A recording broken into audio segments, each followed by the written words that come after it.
السلام علیکم دوستو، کیسے ہیں آپ سب؟ میں زمینہ فیاض ایک بار پھر آپ کے ساتھ میں شروع کر رہی ہوں ایک اور بہت ہی ہارٹ ٹچنگ ناول۔ لیکن شروع کرنے سے پہلے آپ سب سے ریکویسٹ کروں گی کہ اگر آپ میرے چینل پر نئے ہیں یا اب تک چینل کو سبسکرائب نہیں کیا تو پلیز چینل کو سبسکرائب کر لیں، بیل آئیکن کو ضرور دبا دیں اور ساتھ ہی اپنے کانٹیکٹس میں چینل کو شیئر کریں۔ اگر آپ کو میرے پڑھے ہوئے ناولز پسند آتے ہیں، شارٹ ویڈیوز اچھے لگتے ہیں تو اپنے کانٹیکٹس میں ضرور شیئر کیا کریں۔ ساتھ ہی کمنٹ کر کے مجھے ضرور بتایا کریں کہ آپ کو ناول کیسے لگ رہے ہیں یا آپ آگے کون سا ناول سننا چاہتے ہیں۔ تو شروع کرتے ہیں اس ناول کو۔ اس کا نام ہے بربادی کا سفر اور یہ لکھا ہے سلمیٰ خان نے، جس کے آلریڈی میں 3 ناول پڑھ چکی ہوں۔ تو یہ ایک ہارٹ ٹچنگ چھوٹی سی شارٹ سٹوری ہے اینڈ آئی تھنک یہ میں 1 یا 2 ایپیسوڈ میں سے کمپلیٹ کر دوں گی، تو انشاءاللہ سن کر آپ لوگوں کو بھی ضرور اچھی لگے گی۔ تو چلے شروع کرتے ہیں۔ تو اس ناول کے بارے میں رائٹر نے لکھا ہے کہ یہ کہانی افسانے نہیں ہے بلکہ یہ کہانی حقیقت پر مشتمل ہے۔ یہ کہانی ان لڑکیوں کی ہے جنہوں نے نادانی میں خود کے ساتھ ہی غلط کیا۔ یہ کہانی ان کم عمر لڑکیوں کی ہے جنہوں نے اپنی بربادی خود اپنے نصیب میں لکھی اور ان غلطیوں سے کچھ اچھا سیکھا۔ بربادی کا سفر بائی از قلم سلمیٰ خان، قسط نمبر 1۔ ایک لڑکی تھی پاگل سی، انجانی سی، بہت نرم دل لڑکی کی، سادہ طبیعت کی معصوم لڑکی۔ معصوم شاید اس لیے کہ اس سے دنیا کی ہوا نہیں لگی تھی۔ 4 دیواری میں رہنے والی ایک سادہ سی لڑکی تھی۔ وہ قسمت نے ایسا کھیل کھیلا، اس کے خواب بڑھنے لگے۔ جس خاندان سے تعلق رکھتی تھی وہاں پابندیاں بہت تھیں۔ موبائل لڑکیوں کو نہیں دیا جاتا تھا۔ زندگی اتنی آسان نہیں تھی، لیکن جس سے دنیا کی ہوا لگ جائے اسے کون روک سکتا تھا؟ وہ کافی لاڈلی تھی۔ شاید کافی سال بعد خاندان میں بچہ ہوا تھا، اس لیے یہ گھر اسے قید خانہ لگنے لگا۔ پابندیوں سے وہ پریشان آ گئی تھی۔ لاڈلی تھی تو بھائیوں کا موبائل لے لیتی تھی، مگر جیسے وقت گزرتا گیا اس پہ بھی وہی پابندیاں لاگو ہوتی گئی جو دوسروں پر تھی۔ جب 15 سال کی ہوئی تب موبائل چھپ کر لیا تھا۔ گھر والے اجازت نہیں دیں گے، اس لیے پڑوسی سے چھپ کر موبائل لیا تھا۔ پڑوسی بھی کافی لالچی تھی پیسوں کے لیے اور اپنے پیسے بڑھانے کے لیے اس نے دے دیا۔ وہ استعمال کرنے لگی، فون پر باتیں ہونے لگی، اسے دنیا کی سمجھ آنے لگی، اس سے باہر کی دنیا اچھی لگنے لگی اور وہاں سے شروع ہوا اس کی بربادی کا سلسلہ۔ اور پھر شروع ہوتا ہے اس کی بربادی کا سلسلہ۔ اسے اپنے برے لگنے لگ جاتے ہیں۔ باہر کے لوگ اسے گھر سے زیادہ مخلص لگتے ہیں۔ اگر اس کی فیملی پر نظر ڈالی جائے تو اس کی فیملی میں اس کے بابا ہی تھے۔ کہنے کو تو جوائنٹ فیملی تھی۔ بابا کے 4 بھائی تھے جن کے بچوں کو ملا کر گھر میں 33 لوگ رہتے تھے۔ وقت ایک جیسا نہیں رہتا۔ وہ گھر کے سب سے لاڈلی، سب سے بڑی لڑکی بن گئی، سب سے بری لڑکی بن گئی۔ موبائل انسان کو اچھا بھی بناتی ہے اور برا بھی، یہ چیز ثابت ہو گئی تھی۔ آج میں نے ایک سوشل میڈیا کی ایپ انسٹال کی جس میں لوگ لائیو اسٹریمنگ کرتے تھے، لیکن اس لڑکی کو نہیں پتا تھا کہ لائیو آنا کیا ہوتا ہے۔ وہ تو اپنے ہی دھن میں ویڈیوز بس دیکھتی رہتی تھی۔ کبھی کمبل کے نیچے موبائل چلانا، کبھی کمرہ لاک کر کے۔ گھر والوں کو شک ہو گیا تھا مگر اسے سنبھالنا آتا تھا۔ وہ پہلے سے زیادہ احتیاط برتنے لگی اور پھر ایک دن ویڈیوز اسکپ کرتے کرتے غلطی سے ایک لائیو پر چلی گئی۔ اس لائیو میں کوئی 17-18 سالہ لڑکا ایک پارک میں لائیو اسٹریمنگ کر رہا تھا۔ دکھنے میں کیوٹ اور پرسنالٹی وائز اچھا تھا۔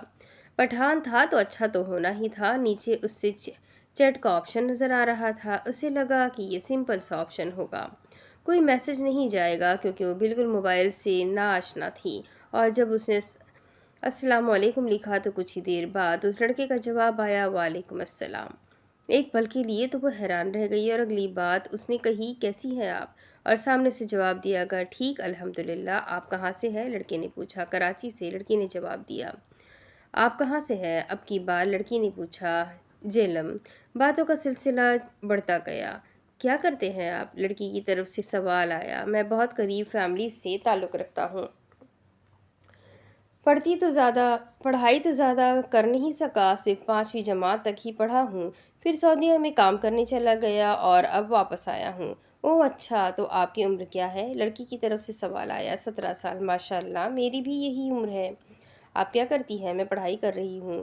کیا پڑھ رہی ہیں؟ 1st year. اوہ ماشاءاللہ، مطلب مجھ سے زیادہ پڑھی لکھی ہے۔ ایسی کوئی بات نہیں ہے، پڑھائی میں میرا دل زیادہ نہیں لگتا۔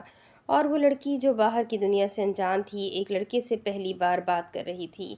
باتیں بڑھتی جا رہی تھی، لڑکی کی عمر کم تھی، مگر اس خیال سے کہ اگر وہ اپنی اصلی عمر بتائے گی تو وہ لڑکا شاید اس سے بات نہ کرے، اس نے جھوٹ بول دیا، میری عمر بھی 17 سال ہے۔ حالانکہ حقیقت تو یہ تھی کہ اس کی عمر 15 سال تھی۔ اور پھر وہ لڑکا بن گیا اس کی زندگی میں آنے والا پہلا مرد، اور پہلا مرد ہمیشہ خاص ہوتا ہے۔ اس لڑکی کو محبت پر یقین نہیں تھا، جب دیکھتی کہ کسی کو محبت ہو گئی تو وہ ہنسا کرتی تھی، فضول ہے یہ محبت، مجھے محبت نہ ملی تو میں مر تو نہیں جاؤں گی، میں تو یہ کر دوں گی، میں تو وہ کر دوں گی۔ ان فضول باتوں کے علاوہ کیا لڑکیوں کو اور کچھ نہیں آتا؟ اور سچی محبت یعنی فضول، بس ایکٹنگ اور ڈرامے ہی کرتے ہیں لوگ محبت میں۔ اس کا غرور تھا کیونکہ اس نے کبھی محبت نہیں کی تھی۔ اور بتائیں کیا چل رہا ہے زندگی میں؟ کچھ نہیں، آپ بتائیں۔ میری زندگی میں تو کچھ بھی نہیں چل رہا۔ اوہ اچھا جی، باتوں باتوں میں 2 گھنٹے گزر گئے، پتہ بھی نہیں چلا۔ گھر میں الگ شور مچ گیا تھا کہ لڑکی کہاں چلی گئی، اور وہ تو ایک نئی دنیا میں پہنچ چکی تھی۔ جب احساس ہوا تو جلدی سے موبائل چھپا کر دوپٹہ درست کرتے ہوئے باہر کی جانب نکلی تو سامنے ہی اس کی تایا کی بیٹی آتی ہوئی نظر آئی، جس سے وہ اپنی بہن کہا کرتی تھی۔ کہاں تھی تم، اور سامنے والے کمرے سے کیوں آ رہی ہو؟ وہاں تو بلب بھی نہیں ہے، تو اندھیرے میں کیا کر رہی تھی؟ اف آپی، اتنے سوال کون کرتا ہے، میں تو ایسے ہی چلی گئی تھی۔ حد ہو گئی ہے، بندہ 2 منٹ کے لیے سکون سے بیٹھ بھی نہیں سکتا۔ وہ آگے سے بحث کر کے اب وہاں سے بآسانی نکل چکی تھی، مگر دل میں ایک شک کا بیج اس نے بو دیا تھا جو سب کے دل میں اب پروان چڑھ رہا تھا۔ وہ لڑکا روز لائیو آیا کرتا تھا اور اس کا بھی معمول تھا اس کی لائف پر جانا۔ باتیں بڑھتی جا رہی تھی، فالو کر کے ایک دوسرے کو وہ فرینڈز بن چکے تھے۔ ان باکس میں باتیں بھی ہونا شروع ہو گئی تھی۔ وہ تو اپنے آپ کو ہواؤں میں محسوس کر رہی تھی، ہوائیں انسان کو کدھر سے کدھر لے جائیں، اس چیز کا احساس اس کو نہیں ہوتا۔ لائف پر اور بھی لڑکیاں آیا کرتی تھی، اور جب وہ ان سے بات کیا کرتا تھا تو اسے جیسے کہ مرچیاں لگ جاتی تھیں۔ دوستی اس حد تک بڑھ چکی تھی کہ وہ اس پر اپنا حق سمجھنے لگی تھی۔ حسام، آپ دوسری لڑکیوں سے بات نہیں کریں گے؟ کیوں؟ وہ اس لیے کیونکہ اس کے پاس فوراً کوئی جواب نہیں بن پڑ رہا تھا، لیکن حقیقت تو یہ تھی کہ اسے وہ لڑکا پسند آنا شروع ہو گیا تھا۔ اس کی باتیں، اس کا نرم لہجہ، اس کا چہرہ، اب تو وہ خوابوں میں بھی آنے لگا تھا، مگر وہ اس کو کیا بتاتی، کیونکہ میں آپ کی فرینڈ ہوں اور مجھے نہیں اچھا لگتا کہ آپ کسی اور فرینڈ سے بات کریں۔ وہ لڑکیاں میری فرینڈ نہیں ہیں، وہ رینڈم لڑکیاں ہیں جو میری لائف پر آتی ہے، اس میں ایسی کون سی بات ہے؟ بس میں نے کہہ دیا، اب نہیں کریں گے تو نہیں کریں گے۔ اچھا بابا، نہیں کروں گا۔ ویسے تصویر تو اپنی بھیج دو، 2 ہفتے سے زیادہ ہو گیا ہے۔ ویسے تو میں کسی سے تصویر نہیں مانگتا، تصویر تو کیا، میں کسی لڑکی سے بھی بات نہیں کرتا، مگر پتہ نہیں کیوں تم سے بات کرنے کا دل کرتا ہے۔ تمہاری آواز ہی اتنی پیاری ہے کہ میں تو کھو ہی جاتا ہوں۔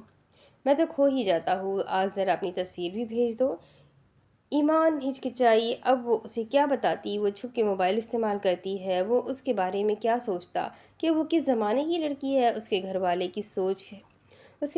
کی سوچ کیا ہے کہ اس کو موبائل بھی نہیں استعمال کرنے دیتے؟ حسام، میں آپ کو کل کھینچ کر بھیجوں گی، میرے پاس تصویر نہیں ہے۔ ایسا ہو ہی نہیں سکتا کہ تمہارے پاس تصویر نہ ہو۔ حسام، یقین کریں مجھ پر، میرے پاس تصویر نہیں ہے، لیکن میں کل آپ کو پکا بھیجوں گی۔ پکا نا؟ ارے ہاں بابا، پکا۔ ویسے تم واٹس ایپ نمبر دے دو نا اپنا، یہ زیادہ اچھا ہوگا۔ اور ایمان ایک پل کے لیے ٹھہر گئی۔ What's app? اس نے تو کبھی واٹس ایپ یوز ہی نہیں کیا۔ حقیقت تو یہ تھی کہ اسے تو واٹس ایپ بنانا بھی نہیں آتا تھا، اور اس سے یہ لگتا تھا کہ واٹس ایپ صرف سم پر چلتا ہے، لیکن اس کے پاس تو سم ہی نہیں۔ پھر وہ کیا کرتی؟ وہ ڈرتے ڈرتے حسام کو سب بتانے لگی۔ وہ تو حیران ہی ہو گیا تھا، کس زمانے میں جی رہی ہو تم یار، تمہارے پاس واٹس ایپ نہیں ہے؟ ہا ہا ہا ہا۔ اور وہ شرمندہ سی ہو گئی تھی۔ مجھے کبھی ضرورت ہی نہیں پڑی، مگر وہ سامنے سے بس طنزیہ مسکراہٹ ہی اسے پیش کر رہا تھا۔ اچھا، میں بنا لوں گی۔ اور یہ اس نے مانی اس کی دوسری بات۔ ٹھیک ہے، تم بنا لو، پھر ہم اس پر بات کیا کریں گے۔ اوکے۔ گفتگو بڑھتی جا رہی تھی۔ وہ لائف پر بیٹھا تھا جب ایمان اس کی لائف پر گئی۔ السلام علیکم۔ وعلیکم السلام ایمان، میں تمہارا ہی انتظار کر رہا تھا۔ کہاں تھی تم؟ میں کام کر رہی تھی۔ اوہ، حسام بھی کسی کا انتظار کر رہا تھا؟ مطلب حیران ہونے والی بات ہے۔ میں اپنا تعارف کروا دوں، میرا نام رمشا ہے۔ اسی کی لائف پر ایک رمشا نامی لڑکی شاید ایمان سے پہلے اس سے بات کر رہی تھی۔ ایمان کو اس کا آنا پسند نہیں آیا۔ ویسے اگر تم اس کی خاص ہو تو تم ایڈمن کیوں نہیں ہو؟ اور ایمان نے آج پہلی بار سوچا تھا کہ وہ اس کی ایڈمن کیوں نہیں ہے، کیونکہ وہ 2-3 لائیو پر پہلے بھی جا چکی تھی۔ لوگوں نے اپنے اسپیشل لوگوں کو ایڈمن بنایا ہوا تھا، تو اس کا مطلب کہ اس کو بھی تو ہونا تھا، لیکن وہ ایڈمن نہیں تھی۔ یعنی وہ رمشا کا طنز اچھی طریقے سے سمجھ چکی تھی، مگر وہ خود پر ضبط کر گئی۔ اب وہ بربادی کے اور قریب جا رہی تھی۔ تو اس کا سیکنڈ پارٹ بھی میں اسی کے آگے ایڈ کر رہی ہوں۔ آج اس نے سوچا کہ وہ واٹس ایپ کیسے بنائے گی، اس کو تو بنانے ہی نہیں آتا تھا، اور کس کے نمبر پہ بنائے گی۔ کافی سوچنے کے بعد اس نے واٹس ایپ اپنی فون میں انسٹال کیا۔ اب وہ آگے نمبر مانگ رہا تھا، مگر کس کے نمبر پہ؟ وہ بس سوچتی رہی، کیونکہ اس کے بابا کے پاس موبائل نہیں تھی۔ وہ بہت زیادہ اور معصوم انسان تھے، انہوں نے کبھی موبائل استعمال ہی نہیں کی تھی، نہ انہیں آتی تھی، مگر تایا ابو کے پاس تو تھی، اور یہی موقع تھا واٹس ایپ بنانے کا۔ ایمان نے چھپ کر موبائل اٹھائی، اپنے تایا ابو کا نمبر نکال کر اس پر واٹس ایپ بنانے لگی، اور کچھ ہی پل بعد اس کی زندگی کا پہلا واٹس ایپ بن چکا تھا، اور وہ بھی اپنی زندگی میں آنے والے پہلے مرد کے لیے بنایا گیا تھا۔ وہ بہت خوش تھی، اور اگلے ہی پل اسے نوٹیفیکیشن نظر آیا جس میں حسام لائیو بیٹھا تھا۔ وہ جلدی سے گئی، اپنے تایا کی موبائل واپس اپنی جگہ پہ رکھی، دروازہ بند کر کے۔ اب اس کی لائیو پر بیٹھ چکی تھی۔ جب وہ اس کی لائیو پر بیٹھی تھی تو وہاں پر 2-3 لوگ اور بھی تھے۔ اس نے اس سے پہلے ہی میسج کر دیا تھا، send me your what's app number. بس اتنا سا میسج اس نے اسے کر دیا تھا، مگر شاید اس نے ابھی تک دیکھا نہیں تھا۔ حسام سمجھ گیا تھا کہ اسے رمشا کی باتیں کل بری لگی تھی۔ اس نے ایمان کے بغیر کہے اسے ایڈمن بنا دیا تھا، اور ایمان کی تو جیسے خوشی کی کوئی حد نہیں تھی۔ اس کا بس نہیں چل رہا تھا کہ وہ ہواؤں میں اڑنا شروع ہو جائے۔ جب کافی دیر گزر گئی تو ایک لڑکی آ کر اس کی لائیو پر بیٹھ گئی تھی۔ ایمان نہیں جان بوجھ کر میسج کیا تھا تاکہ اس لڑکی کو پتہ چلے کہ اس لڑکی کی زندگی میں کوئی ہے، اور ایمان کے سوچ کے مطابق ایسا ہی ہوا۔ وہ جو فری ہو کر اس سے بات کرنا شروع ہوئی تھی، یہ دیکھ کر وہ کافی حد تک چپ ہو گئی تھی۔ اب اس سے اچھا محسوس ہو رہا تھا۔ جب وہ لڑکی چلی گئی اور کافی وقت بعد ایمان نے وہاں پر بھی وہی میسج کیا، send me your what's app number. اسی لائیو پر موجود ایک لڑکے نے اوئے ہوئے کا میسج کیا تھا، واہ حسام بھائی، بات یہاں تک پہنچ گئی، مبارک ہو۔ ایمان نے محسوس کیا کہ حسام تھوڑا شرمندہ سا ہو گیا تھا۔ پھر اگلے ہی پل حسام نے ایمان کو مسکرا کر دیکھا، اور پھر کہنے لگا، میں دے دوں گا، اور ایمان اس کے اس لہجے پر اس پر اور فدا ہو گئی تھی۔ جس معصومیت سے وہ بات کیا کرتا تھا، کوئی بھی لڑکی اس پر فدا ہو سکتی تھی۔ اور پھر اس نے اسے نمبر دے دیا۔ باتوں کا سلسلہ چلتا رہا۔ ایمان اب بہت کم گھر والوں کو نظر آتی تھی۔ گھر والے بھی پریشان تھے کہ وہ اس کمرے میں آخر کرتی کیا ہے۔ کچھ گھر والے کو تو اس پر شک بھی ہو گیا تھا، مگر وہ سامنے سے بحث اور چیخنا چلانا شروع کر دیتی تھی، جس کی وجہ سے گھر والے اب اسے نظر انداز کرنے لگے تھے، مگر اس سے کہاں فرق پڑ رہا تھا۔ اسے تو جو چاہیے تھا اسے وہ مل رہا تھا۔ باتوں کو 1 مہینہ ہونے والا تھا۔ آج ایک گیم کھیلتے ہیں، ایمان نے اسے رات کے وقت کہا۔ وہ جو اس سے کسی اور بات کی توقع کر رہا تھا، اس بات پر وہ چونکا۔ ایمان اور حسام کی باتیں کافی بڑھ چکی تھی۔ وہ لوگ آدھے سے زیادہ دن کال پر بات کیا کرتے تھے۔ حسام اسے اپنی پل پل کی خبریں دیتا، اور ایمان بھی اسی طریقے سے اسے ہر چیز بتایا کرتی تھی۔ ایمان کو اس سے محبت ہو گئی تھی، طوفانی قسم کی محبت، یا شاید اسے محبت کا احساس پہلی بار ہوا تھا۔ تبھی تو وہ اسے اپنا سب کچھ سمجھنے لگی تھی۔ ایمان نے اسے اپنی تصویریں بھیجی تھی، جس پر اس کا کہنا تم بہت پیاری ہو اسے اور آسمان میں چڑھا چکا تھا۔ وہ خود کو ایک الگ دنیا میں محسوس کرنے لگی تھی۔ وہ احساس سے کمی کی شکار لڑکی تھی، مگر جب سے وہ زندگی میں آیا تھا جیسے سب کچھ ٹھیک ہونے لگا تھا۔ خالی جگہ پر کرنی ہے کیا؟ میں آپ کو ایک لائن بتاؤں گی، اس کا ایک لفظ غائب ہے، وہ آپ کو اس میں بھرنا ہے۔ Okay, I love Snapchat, I love Insta, I love Instagram, I love you. یہ پوچھتے ہوئے یہ بے ساختہ اس کا دل دھڑکا تھا، جانے وہ سامنے سے کیا جواب دیتا، اور پھر وہ جو جواب آیا وہ اس کی پوری دنیا ہی ہلا چکا تھا۔ آئی لو یو ٹو۔ یعنی وہ اسے محبت کرتا تھا، یعنی یہ محبت ایک طرفہ نہیں تھی۔ وہ اس سے محبت کرتا تھا، وہ اس کا تھا۔ اسے تو یقین ہی نہیں آ رہا تھا۔ کیا آپ سچ کہہ رہے ہیں؟ تم نے کہا کہ میں کہ اس میں سچ ہی بتانا ہے؟ سنو، میں نے سچ ہی بتایا ہے، آپ مجھ سے محبت، وہ ہچکچا رہی تھی بتاتے ہوئے، ہاں ایمان، مجھے تم سے محبت ہے، مگر مجھے ڈر تھا کہ تم مجھے پتہ نہیں کیا سمجھو، اس لیے میں نے تمہیں نہیں بتایا۔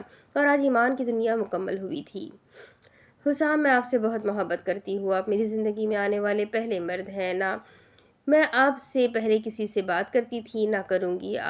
مجھے آپ سے شدید عشق ہے۔ اس میں اپنا تعارف کر دیا، اس نے اسے اپنا اعتراف کر دیا، اس نے اسے حقیقت بتا دی۔ سامنے سے حسام کا بھی یہی اعتراف سن کر وہ خوش ہو گئی تھی۔ بیٹا، مرد ذات کبھی بھروسے کے لائق نہیں ہوتے، وہ ہمیں باتوں میں الجھاتے ہیں، ہمیں اپنی طرف مائل کرنے کی کوشش کرتے ہیں، اور ہم ان کچی عمروں میں ان کی باتوں میں آ جاتے ہیں اور پھر ایسی غلطیاں کر بیٹھتے ہیں کہ زندگی بھر بس پچھتاتے رہتے ہیں۔ اس کی ماں اسے سمجھا رہی تھی، وہ اس کی سگی ماں تو نہیں تھی مگر محبت تو کرتی تھی۔ بچپن سے پالا جو تھا، اس کی ماں کی بچپن میں ہی ڈیتھ ہو گئی تھی۔ آپ نے دوسری شادی نہیں کی تھی، یہ کہہ کر کے میں نہیں چاہتا کہ میری بیٹی پر سوتیلی ماں آئے، جب ماں کا انتقال ہوا تب آپ کی عمر 27 سال تھی، مگر بیٹی سے اس حد تک محبت کہ اس کے لیے اپنی پوری زندگی اس کے باپ نے اس کی نام کر دی۔ مگر وہ کس راہ پر چل پڑی تھی، وہ کس راستے جا رہی تھی، اس چیز کا علم اس کو نہیں تھا، اور نہ اس کو اس چیز کا علم ہونا تھا۔ وہ تو بھٹک رہی تھی کیونکہ اسے بھٹکنا تھا۔ ایمان میری جان، آج میں کافی بزی رہوں گا کیونکہ آج میرا امپورٹنٹ میچ ہے، اس لیے۔ وہ اس کو صبح میں میسج کر کے سب بتا رہا تھا۔ ان لوگوں کو بات کیے ہوئے تقریباً 3 مہینے ہونے والے تھے۔ ایمان اب محسوس کرنے لگی تھی اس کے لہجے میں تبدیلیاں۔ ایسا نہیں تھا کہ وہ اس سے بدتمیزی کرتا تھا، مگر اس کا لہجہ تبدیل ہو چکا تھا۔ وہ لائف پر ایمان سے بھی بات کرتا اور دوسرے لوگوں سے بھی کیا کرتا تھا، اور یہی بات ایمان کو اچھی نہیں لگتی تھی، مگر اس کا یہ کہنا کہ دوسرے لوگوں کو تو ناراض نہیں کر سکتا نا، ایمان کو اور افسردہ کر دیتا تھا۔ مگر وہ مضبوط تھی، وہ بس وہ سہتی رہتی۔ ٹھیک ہے، اتنا سا کہہ کر وہ اب موبائل بند کر چکی تھی۔ اس کے لیے بہت مشکل تھا موبائل چھپانا یا اس سے بات کرنا۔ تم جانتی ہو میرا فیورٹ سانگ کون سا ہے؟ ایمان کو اس کی پرانی باتیں یاد آ رہی تھی۔ یہ لمحہ بھی گزر جائے گا، یہ درد سینے میں ہی دب جائے گا، یہ باتیں ادھوری رہ جائے گی، تم اور میں ادھورے رہ جائیں گے۔ کاش ایسا ہوتا، تم میرے ہوتے، میں تمہارا ہوتا، تو یہ غم نہ ہوتا۔ جھوٹی تھی قسمیں تیری، جھوٹے تھے وعدے سبھی، جھوٹی تھی تیری ہنسی اور جھوٹے آنسو تیرے۔ اب یادوں میں آؤں گا میں، کہہ جائیں گی میری کمی، سزائیں بھی بولیں گی تجھ کو، یہ کیا کیا تو نے کیا۔ وہ اس سے مکمل گانا سنا چکا تھا، مگر وہ سوچ رہی تھی کہ یہ اتنا افسردہ گانا کیوں سنتا ہے، مگر کہنے کی ہمت نہیں تھی۔ اس کو اب اس لڑکے سے عشق ہونے لگ گیا تھا۔ ہونے کیا لگ گیا تھا، وہ تو سچ میں ہو گیا تھا۔ آج وہ پورا دن مصروف تھا، وہ لائف پر بھی نہیں بیٹھا تھا، مگر دوسروں سے ہی بات کر رہا تھا۔ ایمان نے کافی انتظار کیا، جب تھک گئی تو اسے واٹس ایپ پر میسج کر دیا، کہا ہے بے وفا لڑکے، میں کتنی دیر سے انتظار کر رہی ہوں، اور اتنا سا میسج کر کے وہ موبائل بند کر چکی تھی۔ تھوڑی دیر بعد جب وہ موبائل لے کر بیٹھی تو اس کا رپلائی آیا تھا، میں نے بتایا تھا کہ میں مصروف ہوں اور آئندہ مجھے بے وفا مت کہیے گا۔ میں نے کوئی بات آپ سے نہیں چھپائی، اور اگر یہ کہا تو میں زندگی بھر بات نہیں کروں گا۔ اور ایمان کی جیسے سانس رکنے لگی اس کے اس میسج پر۔ Oh I am so sorry, میں تو مذاق کر رہی تھی، مذاق میں بھی یہ بات مت کہیے گا حسام، میں مذاق۔ وہ اس سے میسج کرتی رہی، مگر اب صرف سنگل ٹک ہی ہو رہا تھا۔ وہ اس ٹائم تو کبھی واٹس ایپ سے غائب نہیں ہوتا، لیکن ابھی یہ کیوں ایسے دکھا رہا تھا۔ وہ اس سے میسج کرتی رہی، 10 میسج، 20 میسج، 30 میسج، اور بڑھتے میسج کی تعداد 200 تک پہنچ گئی۔ وہ اس سے مسلسل فون کرتی رہی، اس کے پاس سم نہیں تھی۔ اس نے اپنے تایا کے نمبر سے کوشش کی، مگر وہ اٹھا نہیں رہا تھا۔ وہ پوری رات روتی رہی۔ اس ایپ پر سب لوگوں کو یہ پتا تھا کہ وہ دونوں ریلیشن میں ہیں، کچھ لوگ تو اسے چڑھاتے بھی رہتے تھے۔ وہ اس کی کزنوں کو جانتی تھی، اس نے اس کے ایک کزن کو منت کی کہ وہ اس کو سمجھائے، بھائی آپ جانتے ہیں نا میں اس سے کتنی محبت کرتی ہوں، میں نے بس اسے غلطی سے بے وفا کہہ دیا اور وہ ناراض ہو کر مجھے بلاک کر چکا ہے، ایسا تھوڑی ہوتا ہے بھائی، پلیز بھائی اسے سمجھائے، پلیز بھائی۔ اسے منتیں کرتی رہی، آپ فکر مت کریں، میں سمجھاتا ہوں۔ رات کے 2 بج چکے تھے، مگر ابھی تک اس کا کوئی جواب نہیں آیا تھا۔ وہ اب اس کے کزن کو بار بار میسج کرتی رہی، مگر اس کا بھی اب کوئی جواب نہیں آ رہا تھا، اور پھر روتے روتے پوری رات گزر گئی۔ اس کی آنکھیں رونے کی وجہ سے لال ہو چکی تھی، مگر اس سے کہاں ہوش تھا، اسے تو بس حسام کی بے رخی برداشت نہیں ہو رہی تھی، اور پھر صبح کے 11 بجے ایک میسج آیا جس نے اس کی جان خشک کر دی تھی۔ وہ بس اس میسج کو دیکھتی رہی جس میسج نے اسے خوف میں مبتلا کر دیا تھا۔ تو یہ 2 ایپیسوڈ ہو گئے، اس کا 3rd ایپیسوڈ چیک کرتی ہوں اور آپ کو اگلے ویڈیو میں اس کا 2nd اور 4th ایپیسوڈ دونوں ایک ساتھ سنا دیتی ہوں انشاءاللہ۔ تو میرے ساتھ بنے رہے، آخر اس لڑکی کے ساتھ ہوگا کیا، یہ کیسے سدھرے گی یا اور زیادہ اس کی زندگی بگڑ جائے گی، یہ سب کچھ جاننے کے لیے میرے ساتھ بنے رہے۔ اگلے ویڈیو میں پھر ملیں گے، تب تک کے لیے اپنا خوب سارا خیال رکھیں، مجھے بھی دعا میں یاد رکھیں۔ اللہ حافظ۔